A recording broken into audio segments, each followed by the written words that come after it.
Hello, Liz. Can we talk? It's about my birthday party next week. Oh, hello, Mother. Sure, no problem. So, we're doing another birthday party again this year? Yes, of course we are. We do it every year. I plan on ordering a catering service from that French restaurant downtown.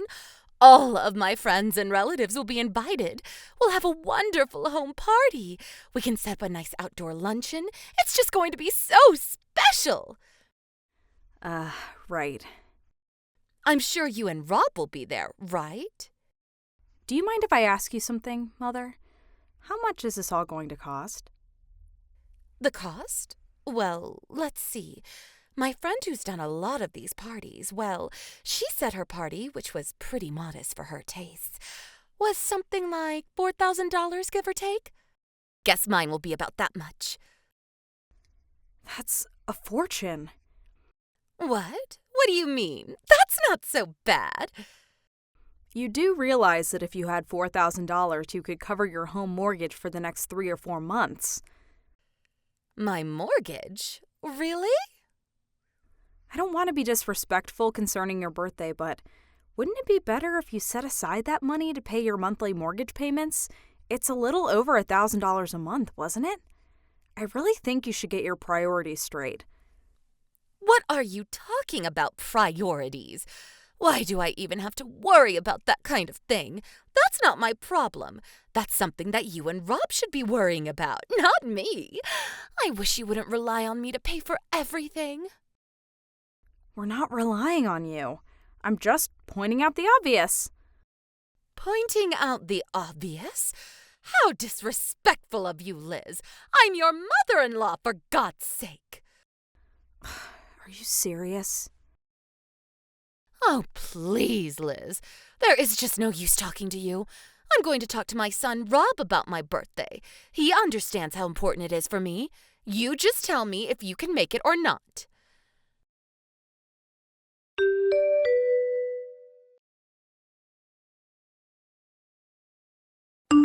Hello? Liz? Are you there?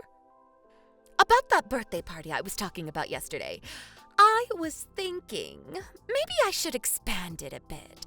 I need to invite more people. I was thinking of increasing the budget to $5,000. Pardon me, are you serious? Yeah, I decided to invite my yoga friends too. So that's $1,000 more than you had planned. That's right. You're always going on about the budget, so I figured I should tell you right away. I don't want you getting on my case later on. Mom, are you really okay with this? Excuse me? Your husband is currently working overseas. Is it really a good idea to spend so much money for a birthday party? I mean, it seems a little reckless. Is it really smart for you to spend all that money? It's not as if you're super rich or anything. How could you speak to me like that? You're really being impertinent. Your husband, my son, would never talk to me like that. I'm just worried for you, that's all, Mother. You don't have to worry about me. I'm not some old lady. You should be the one worrying, not me. Excuse me? Why should I be worrying? Don't tell me you have no idea what I'm talking about. No, I really don't know what you're talking about. Excuse me? Well, under the circumstances, I have no financial worries. I can't believe you. I knew you would continue to rely on me for money. Pardon me? I'm going to go totally bonkers talking to you. My blood just shoots up when I talk to you. You know what?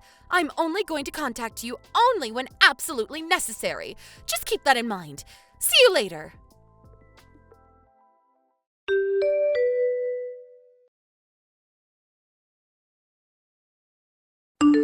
Hey, Rob, are you working?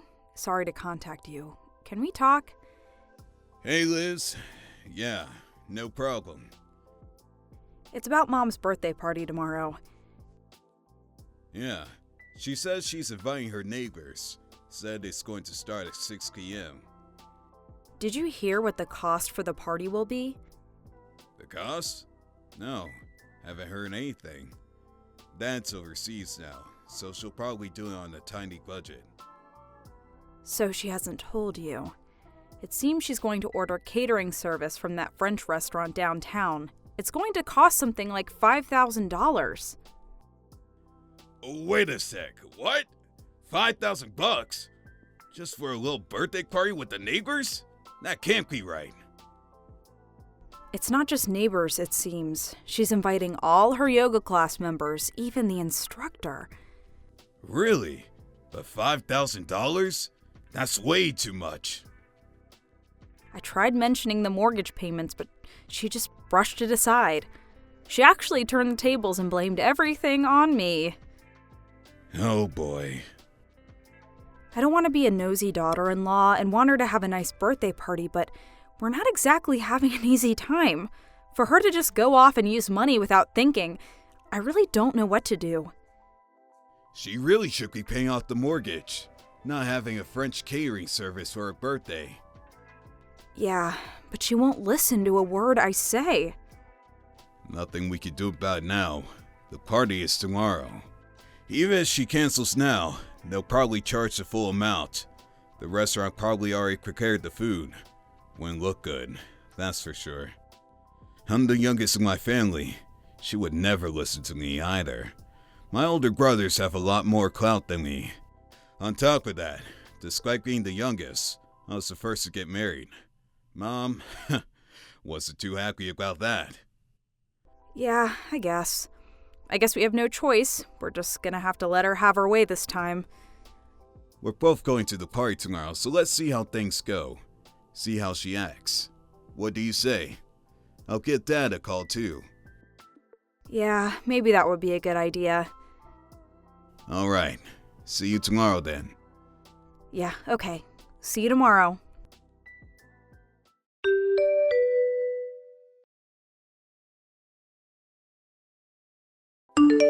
Liz, are you there? So, you decided to come to the party with Rob. Right. You asked me to come to the party with Rob, so here I am. Yes. Looks are everything. We have to keep up appearances, you know. People talk. If you and Rob didn't show up, rumors start spreading. You know what I mean. Yeah, right. Whatever. But I want you to stay in the kitchen once the party starts. Just stay out of sight. Excuse me? Why should I do that? Well, because French cuisine is way too good for you. That's why. Too good for me?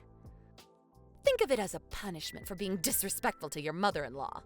The reason why you're such a cheapskate is because you went ahead and got that loan, paying to have $1,000 a month. Kinda strange hearing that from you, Mother. Well, nobody will speak up, so I will. I was against you guys buying that condo. Way over your budget. Excuse me? You guys don't even make that much, and you take off a loan for $1,000 a month? I warned you about that. But you want to pay off your mortgage and complain about me spending money on my birthday party? I can't believe you, Liz. How could you be so selfish? Oh, okay. Now I'm starting to see the picture. I thought things didn't mesh. We always seem to be talking on different levels. Anyway, the party is about to start. Get in the kitchen and stay there until everyone has gone home. Don't you dare come out until then. Or, better yet, just say you feel ill and go home. That way I don't have to worry about you peeking in every 5 minutes. Just come back later to clean up. I'll line you later on. What am I, a maid? Well, actually, yes. I've told all my neighbors that I'm currently disciplining our daughter-in-law to be a better housewife. A better housewife, huh?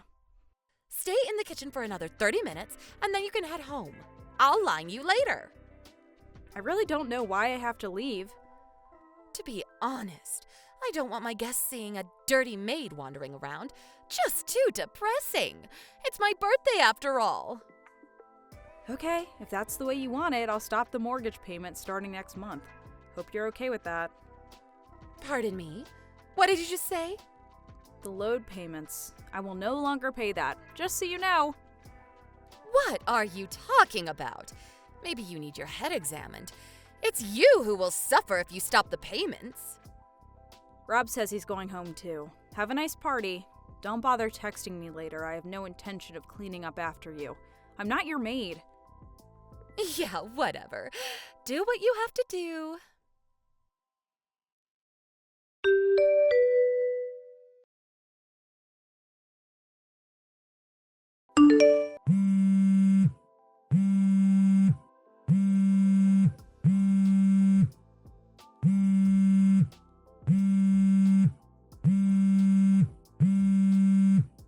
Liz, pick up!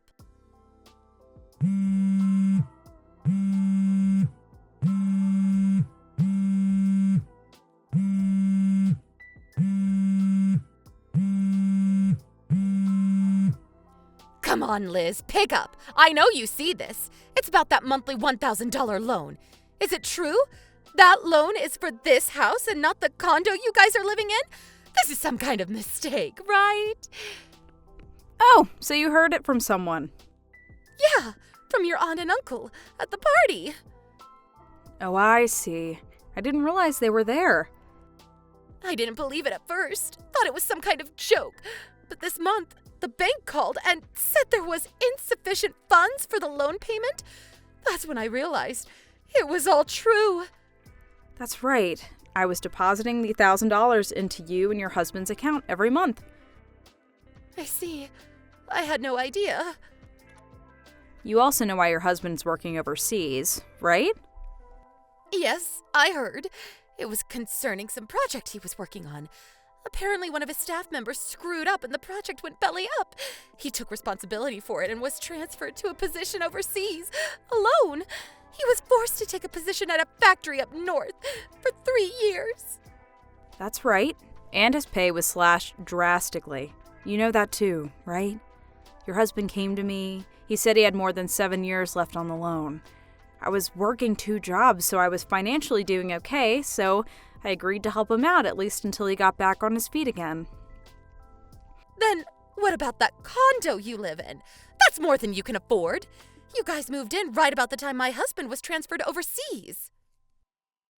That's why I thought the loan was obviously to pay the mortgage on that condo. The condo is owned by my uncle. Huh? Your uncle? I thought we explained all this to you years ago when we first moved in. My uncle thought we would have a hard time paying $1,000 a month to cover your loan, so he allowed us to live in this condo free of charge until things worked out. Live there free of charge? Don't misunderstand. My uncle's family lives there too. We just have one room to ourselves and I help with the cooking and cleaning. It's been a real help. We're living on a tight budget. No perks. I see. Your husband suggested that we move into that house, but I think we talked about it. You were adamantly against it, as I recall. So that was what it was all about. You were so insistent that whoever lives in that house had to be the eldest son and his family, not Rob and I, not the baby of the family. You just wouldn't allow it. I remember you banging on the kitchen table and going into hysterics. You remember that, don't you?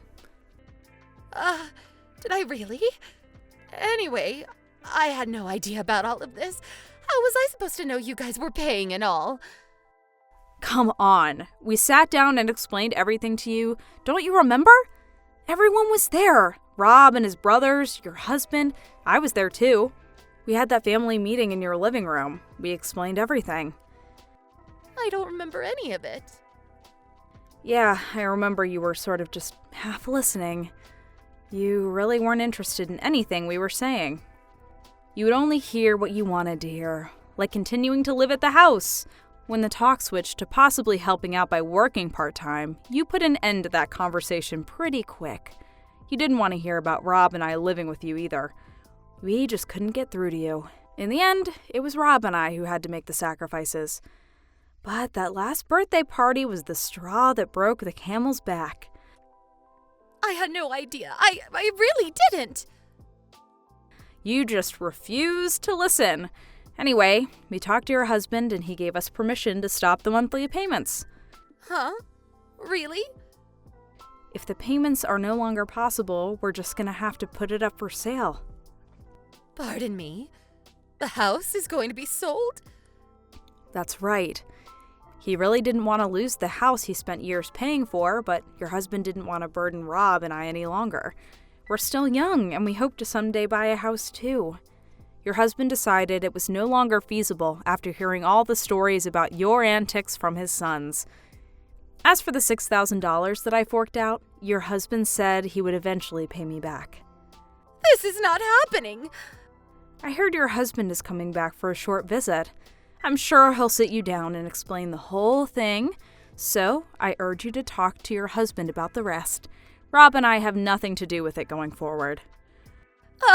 Please, Liz, let's talk. Sorry, I have no more to say. Goodbye. But Liz, please, listen!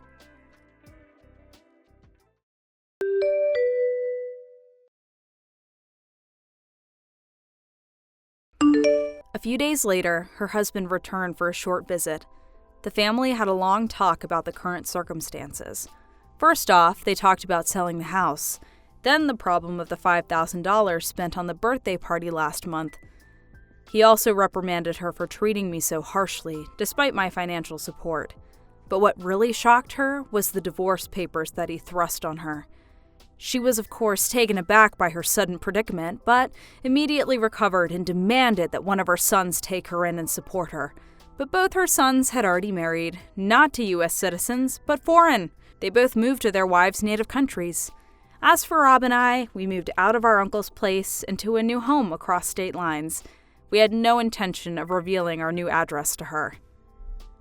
My mother-in-law eventually landed a part-time job, but I heard she got caught stealing and was fired immediately. Last I heard, she's living on her meager savings and looking for a new job.